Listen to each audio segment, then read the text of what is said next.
in the history of the world. That's where we are right now. How many people in America know that we live in the wealthiest country in the history of the world? Not all that many. You know why? Because they're out there working 50, 60 hours a week. They're worried about how they're going to provide child care for their kids, how they're going to afford to send their college. In too many instances, in the wealthiest country in the history of the world, people are worried about how they're going to put food on the table to feed their kids. The reason that people do not perceive that we are living in the wealthiest country in the history of the world is that almost all of the wealth and much of the income is going to the top 1%. And our job together is to change that reality. There is something profoundly wrong in our country when the top 1/10 of 1%, not 1%, 1/10 of 1% owns almost as much wealth as the bottom 90%. That is immoral. That is wrong. There is something profoundly wrong when we have seen in recent years a proliferation of millionaires and billionaires, while at the same time millions of Americans, folks here in New Hampshire, Vermont, are working 2 or 3 jobs, and we have the highest rate of childhood poverty of any major country on earth. That is wrong, that is unacceptable, and together we're going to change that. Hey you, welcome back to the channel, and I hope you all are having a great day. So today we want to talk about the freedom dividend in relation to wealthy people, the wealthy. For many, it's been hard to stomach why the freedom dividend would go to wealthy individuals, people who we generally deem don't need the money, and many feel it should go to just the people who need it. And so we're going to talk about that today and hopefully get some clarity with that. And hopefully by the end of the video, many people will be in agreement as to why the freedom dividend needs to go to every American in the country. So we're going to start with some basic core ideas about just the idea of a dividend in general. So many of us up until now, when we thought about dividend, we thought about it in relation to corporate stocks, you know, buying stock in a company, and the company stock pays dividends to the shareholders. And these dividends would go out to everybody who participated in that business, that company. Now, there would be certain people who held a large amount of shares, you know, they invested a lot of money, excuse me, and they would receive a dividend. And even the person who invested the less amount of money, he would get a dividend. Everybody would still receive a dividend. Because that's how it works. The structure of a dividend goes to all the shareholders.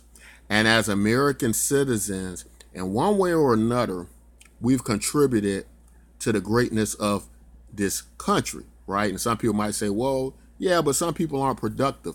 But the thing is, everybody contributes to America in some kind of way. I mean, if you go to the store and you purchase items and you pay sale taxes on items, or whatever the case may be, you know, from the smallest to the largest, as a whole, there's a contribution. And so in that very simplified way, everybody has to receive a dividend. Like, you couldn't then just go, well, even though you've invested in this corporation, in this business, in this country, we're not going to give it to you. We're going to punish you in some kind of way simply because you don't fit the idea in our mind of who needs it and who deserves it, or something to that effect, right?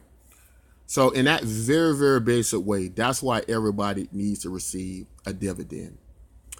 Now, in the beginning of the video here, we see this powerful speech done by Bernie Sanders, which I thought was a great speech. I respect Bernie Sanders a lot. I think a lot of what he says is a place I could see our country get to at some point in time in the future.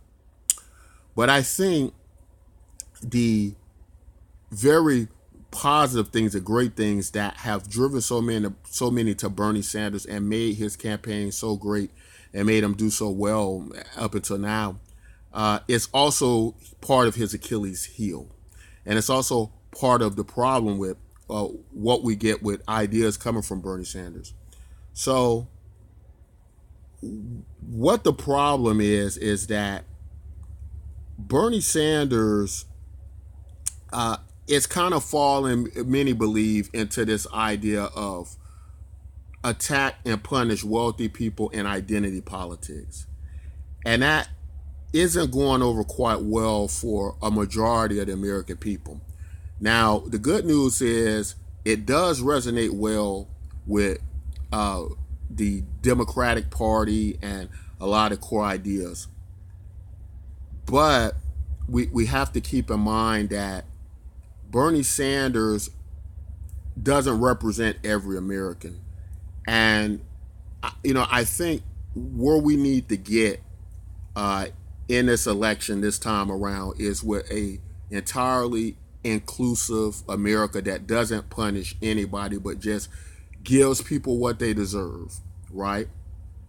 So because of that, my opinion is we could have a severe issue where Bernie Sanders could possibly get the nomination, the Democratic nomination, but then find himself going up against Trump, being unable to win because of this viewpoint by many Americans that Bernie Sanders doesn't represent them in the way. And sometimes it's not just the idea of things. It's not just what the concept is, it's how you say it.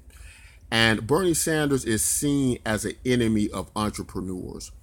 And I think the problem with that is that what we have to be careful with is that America has always had the idea of being a place for great prosperity and opportunity, and you being able to work hard and go forward to a great degree and make some things work. Now, that hasn't happened with a lot of people, and that's what Bernie Sanders is talking about. But the issue isn't so much about attacking wealthy people, it's about the system itself. In contrast to what Andrew Yang's doing with the freedom dividend and how Bernie Sanders targets wealthy individuals, Andrew Yang doesn't target wealthy individuals to give off this idea of punishing people for success. The only thing Andrew Yang does is says, listen, you haven't paid your taxes, and you should fairly pay taxes just like everybody else does. The poor people pay taxes, rich people should pay taxes. We shouldn't be able to skirt around taxes or be tax exempt in a system where there's a tremendous amount of debt, even though we're the wealthiest country in the world, still a tremendous amount of debt that can be taken care of as long as people pay their fair share. So in a situation like with Amazon, that is used as a prime example, that is part of the problem of not paying taxes. Andrew Yang's policies do not punish the wealthy, big companies that supply jobs and a variety of things. It only says that every American has to pay their taxes and they have to pay them, and that you should too. That's not a punishment. That's just doing what's right. I think the dangers of somebody like the Bernie Sanders campaign, and I respect Bernie Sanders, I like him, but my concern is that Bernie Sanders doesn't speak to the core problem, right? He makes a very good moral case to people about there shouldn't be poverty in America like it is. But Andrew Yang's campaign, in my opinion, makes a better case, because what it does is it says it shouldn't be poverty to this degree. And the reason it is because people don't have access to employment, and jobs are being automated away. And a lot of it has to do with companies that should pay their taxes not paying their taxes. That is something profoundly different than just kind of creating a situation or looking at the circumstances in a sense as to say, well, the country is poor and things aren't working out because you're rich, right? Because you're a rich person and these are rich entities or corporations. Another thing you have to consider is that targeting the rich and wealthy is a misunderstanding of the legal system and the parameters of how business works. For instance, if you're a shareholder in a company and corporation and business, the management team's job is to put you in the best situation possible to make money, right? And that's it would, in other words, it's illegal for the company not to make you as much money as possible to put you in a better situation as possible, right? This is a legal matter as well. It's not just about going out there and being greedy and taking everything you can. It is their job to make the best out of your investment as possible. It would be just like if you hired a contractor or somebody to do a job, and imagine they're doing a job working at your house or something, and they go, well, you know what, I could give you the best result on this job possible, right? But I'm not going to do that. I'm going to give you what what we feel would be mediocre, just enough to get by, and we're going to do that, and that's going to be it. As long as we cover that basis where it's just enough being done. So the legal system is set up in a way with corporations in that way for them to maximize profits. Now, again, the problem goes back to making sure everybody pay their fair share of taxes, right? Not punishing the success of the companies or the businesses. And what ideas like the freedom dividend does is it unites people and draws everybody together because everybody feels they're being dealt with in a fair capacity, right?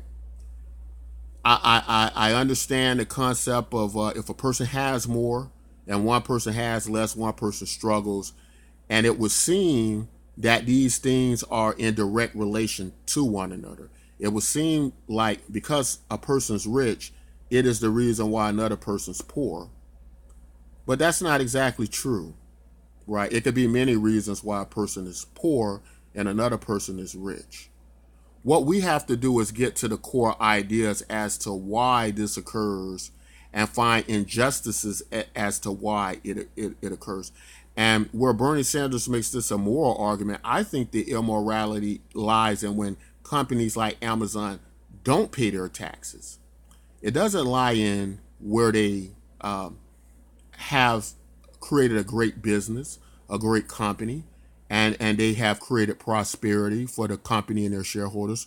That's part of what America is about. The problem is when you do it at the expense of others. When you're you're one of the wealthiest companies in the world and have the wealthiest shareholders in the world, it is no reason for you not to be paying taxes, hit with taxes, and paying back into the system that has given you the security to make all those things possible, right? But again, that is something entirely different than framing a campaign based on the idea of we're all poor because you're all rich. And I'm not saying Bernie Sanders does that exactly, but that's how it resonates with people. That's why Bernie Sanders still resonates as an enemy to entrepreneurs. And that's why I believe him winning the Democratic debate would be so polarizing. You would get these two extremes, Donald Trump versus Bernie Sanders. Another thing is a lot of the core ideas in Bernie Sanders' campaign already exist in several other candidates' campaigns. And they don't come across as extreme as Bernie Sanders, right? With this socialist idea that has resonated or that has been attached to him for decades, right? And again, I'm not saying it's true. I'm not saying that Bernie Sanders isn't a champion of the people, and maybe that even the course he's going on would result in a much better America. Not saying that at all. But what we are discussing is what it's going to take to win the presidency.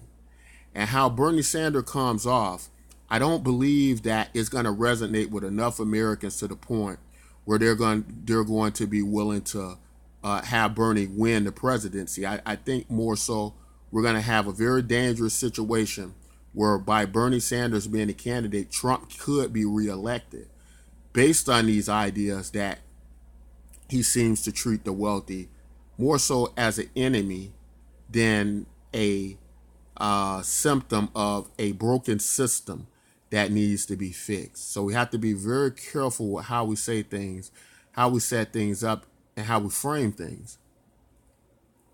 But that's my idea about it. But yes, everybody has to receive the freedom dividend, because what that does is that does create equality across the board. It unites us.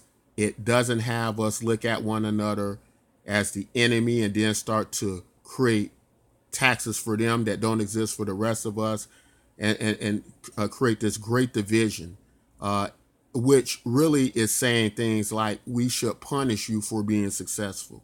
That's what it says in the end, right? It may not say it directly. It may not be perceived that way by many, but in the end, it kind of goes back to that idea, right? And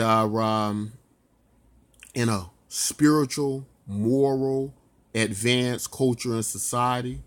And that's another reason why I respect people like Marianne Williamson. She kind of gets that at those points as well.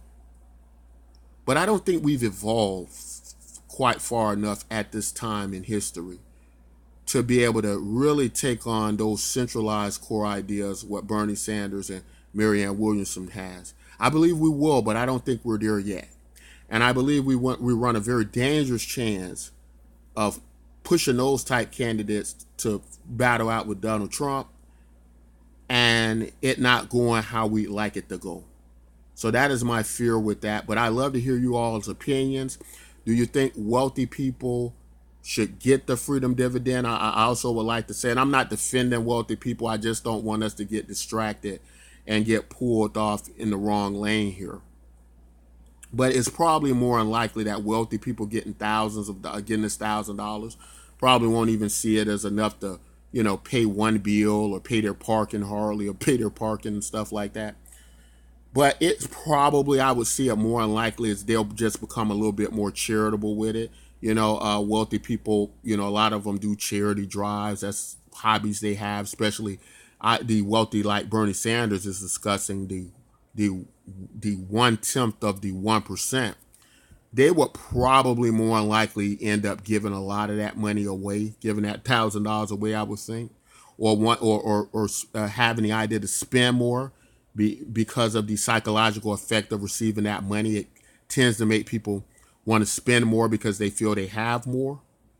So in that way, I don't think it would really come out as a negative given wealthy people did $1,000 per month at all.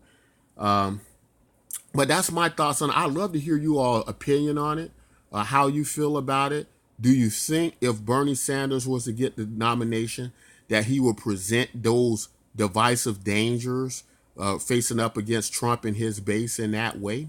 But that's all I want to say in this video. Real quick, we have our own Universal Basic Income project over the blockchain. This is international, this is global, so this is for everybody, and it's a lot of fun just by participating on our website, doing simple things like browsing the internet or watching videos. You earn real cryptocurrencies that can be exchanged for a dollar in your native lands and currencies, and you're able to spend that how you see fit. Our goal is to get it a value going out to every participant of about $1,000 per month. So we're very excited about that. Would love for all of you all who watch the channel, who subscribe to the channel group, try it out, head over to the website, give it a try. We'd love to see you guys over there. And it's a chat area. You can also discuss with us live some ideas about the Andrew Yang campaign. You can discuss ideas about universal basic income, politics in general, or cryptocurrency in general. But that's all I want to say in this video. If you like content like this, don't forget to like, subscribe, and until next time, take care.